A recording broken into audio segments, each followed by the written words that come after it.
Well, let's continue, guys. We're going to talk about mortgage rates again, but not in a different sense. So this is mortgage moves to make before the Fed starts cutting. Now, this is coming from CBS, and the whole point here is to get yourself prepared for what's to come. Now, when the Fed started to increase rates, there was some talk about, hey, what you should be aware of, what you should be alert and know about. And now it's kind of the converse. And it's like, hey, if the Fed's going to start reducing rates, here's some things you should be aware of like right away. More preparatory than it was when they were on the way up. The number one thing they mention here is knowing your mortgage rate. So in case you don't know your mortgage rate, you have something called your mortgage note. Your mortgage note will have all the terms and conditions of your loan, including your mortgage rate on it. And I believe you get it every month, either through your email or in the mailbox. Well, so that's your bill. Yes, your bill's going to come every month in your inbox or your mail. Your mortgage note's going to be with your loan docs. That's correct. That's a really important document, and you're going to have your mortgage note rate on there. So number one, know your mortgage rate. Any other comments about that, guys? Like, that's pretty simple, right? Yeah. Duh. You should. I mean, you sign that, you find a loan document. It tells you what your note rate, what your P&I, principal, and interest payment's going to be. So if you don't know where to look, go look for a mortgage note. Number two, determine what rate drop might make refinancing attractive. So this is what I want to call your strike point. Your strike point is when I see blank, I will blank. So when I see a 0.5% drop, I will call and ask a question. When I see an entire percent drop, I will submit an application and get all my paperwork in, whatever. Predetermine for yourself what move you might make when X happens, you do Y. I like that plan. Yeah. No, it's simple. Like, I mean, you could find a mortgage calculator online, play around with the numbers, and then verify with the local mortgage center or somebody you trust. But it's that easy. You don't have to call anybody to get started. You just have to play around with the numbers and then just verify them, make sure everything's good. Yeah. That's right. I mean, what did Elon Musk, what are his 3 Ps? Prepare, plan, predict, prepare. No, It's PBD. It was PPP. It wasn't Elon Musk. I don't think it was Elon Musk. I think it was Patrick David, wasn't it? No, Was but it? Elon Does he have Musk. it too? No, it's Elon that actually he goes about the 3 Ps. Okay, now we're all sideways. Right. Which 3 Ps are we talking? Does he have 3 Ps too? He's saying to plan, prepare, and persevere. Okay, what's When things are- PBDs? Predict, prepare, persevere. Oh, there you go. So somebody's copying each other. So we'll get back to you guys on that We'll get you on that one. These are the 6 Ps. 4 of them are the same words. That's how important they are. Hey, we're going to like bake that one in the description. But I like it. It just makes perfect sense. If you look at it in that sense, you're already planning, you're already understanding. And understanding of what you're going to do if you get this is very important. Yeah. Well, it's coming. I mean, I think that's kind of the takeaway is they're not just telegraphing the move. Like something has to happen, whether it is in September or it's not now, whether they do or don't. Okay, that's fine. That they're going to kick the can down the road and it's going to be in like the November meeting or whatever. Then it's going to happen then too. I don't see a situation where they are where they're not cutting a rate at all this year. Yeah. So the idea here is to prepare now because there's a lot of things you could benefit from. I know in the last segment we talked about just much monthly savings, but there's some other things I wrote down here that if you prepare for, you could alleviate your financial situation. Number one, taking your mortgage insurance off. If you have the ability to refinance because your property value has increased so much and you have enough equity to get your mortgage insurance, refinance, and then get rid of your mortgage insurance, that'll save you a couple $100 a month. But here's another one, Andy. A lot of people think they need to refinance to get that mortgage insurance. But what people don't know that if you made 24 consecutive payments and you can prove with an appraisal, either a BPO, which is a broker price opinion, or an appraisal, the bank your mortgage company will give you those options. Yes. If you can prove to them that you have more than 20% equity, they'll remove it without you having to refinance. I'm glad you said that. It's important really that you prove it. You can't just email them and tell them, hey, I looked on Zillow and it says that. Yeah. No, so you said a borrower? Yeah. Homeowner. So the homeowner. Yeah. Yeah, that's the good thing about it. Just call. If you have mortgage insurance with FHA, that's not the case. Yeah, correct. Conventional it is, and we already know with USDA, MBA, they just don't have PMI. Right. The FHA one is 78% of the starting loan balance has to be paid off. It's not an appraisal. Exactly. Yeah. And actually, just going back to what you said earlier in the podcast, many people think that rate must drop 1 full percent to justify refinancing, which is a misconception. Yeah, the benefit isn't necessarily tied down to a specific percentage drop. Although larger loan sizes could potentially benefit from a smaller rate drop,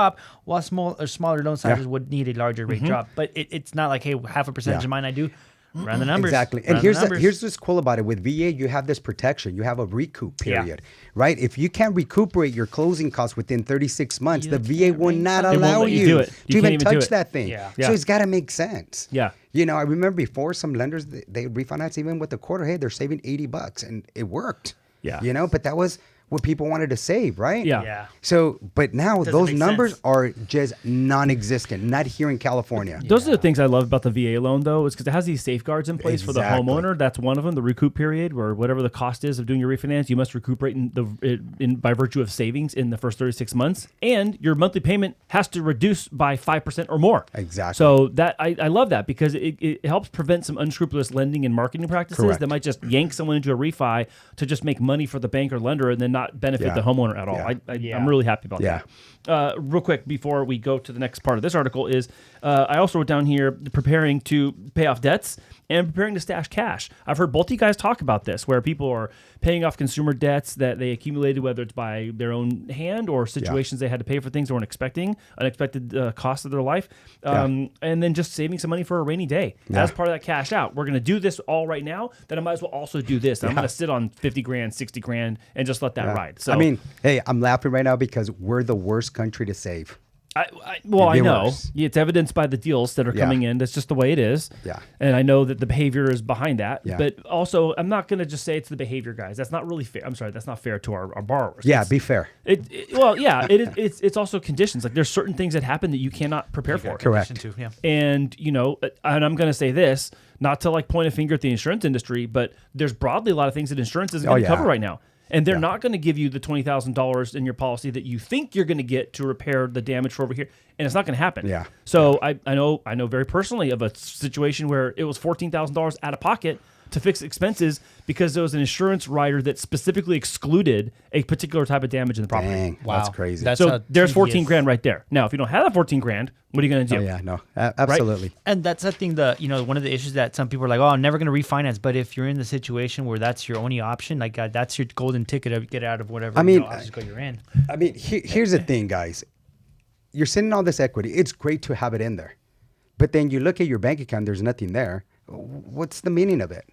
You might as well have something, go leverage it, go put in freaking, right now, treasury bonds paying 5%, like go earn 6 some months, interest yeah. on this. Like, and especially if your mortgage is in the 2, 3s, like, go do something. I had a client that brought up a good point to me. He's like, hey, when you escrow your property taxes and insurance, he's like, I don't want to do any of that because I don't feel comfortable my money sitting in an account for free doing nothing at all. Yeah. So he's like, I'm gonna take that money and Yeah. go invest in myself, and I'll pay my property taxes. Like he's like, it's cool. He's like, Yeah. to me that doesn't make sense. He's like, my money's literally just sitting for free in an account. Exactly. So I was like, and that's true. interesting. I'm Well, like, oh shoot. hey, it's free for him not making anything, but the bank. bank, they got yeah. plenty of escrow accounts that's just side cash parked right there. And that's why there's also a rule behind that you cannot escrow so much at a certain point in makes time. sense. Makes sense. Because then who plays with that money? Obviously not the consumer. Yeah, you they're know? just ingratiating themselves That's at that it. point. That's it. And here's the other things too that I've been seeing happen with homeowners insurance and the taxes, right? A lot of times the bank isn't paying the home insurance. Oh, yes. I heard about what? that. Yes, They're, I've been they're, seeing they're not them make- like they're not paying the renewal. the renewal. And then the So they insurance just is let it lapsing. write. And Yeah. that's a contract I that you heard that. have. So if you're escrowed account, you need to communicate with your mortgage company, and if they don't make that payment, and a lot of times they drop you just because of that and on to the next, because we don't want to insure people, right? we're having a big issue with Yeah, that. it's still your and then so the reinsurance is another. that's a really obstacle, important yeah. point. It is still your insurance, even though your escrow fund is making the payment for your policy premium for annual or biannually or monthly, whatever. It's still yours to keep intact. So let's not like sidestep the responsibility we have as homeowners to make sure that our insurance policy is in place. Yeah, exactly. That's a great So point. contact You know what? your I'm glad insurer. you Yeah. brought that up. I didn't think I about didn't know that. that either. Yeah, contact about mentioning your it. lender. Like if you know more or less when it's going to need to be renewed, just make sure you contact the mortgage company and make sure that they're making that Yeah. payment so they don't drop you, because they're just dropping right now Anything that clients they like can, flies, yeah. bro. It's crazy. Last thing on here for this article, guys, was just map out your upcoming big expenses. So if you know you have something coming up in your life, a life event or a change you need to make, when the market rate and the market environment rates decrease, know what you're planning for. Yeah. And it kind of goes with the other one, like, prepare in advance, but really just be strategic about it. Like if you're going to make big adjustments to your house or make big changes or upgrades or all that, like be prepared and be tactical. Be smart about it, I guess is my big takeaway. I like this. Be smart about it. Strategize for sure. Yep.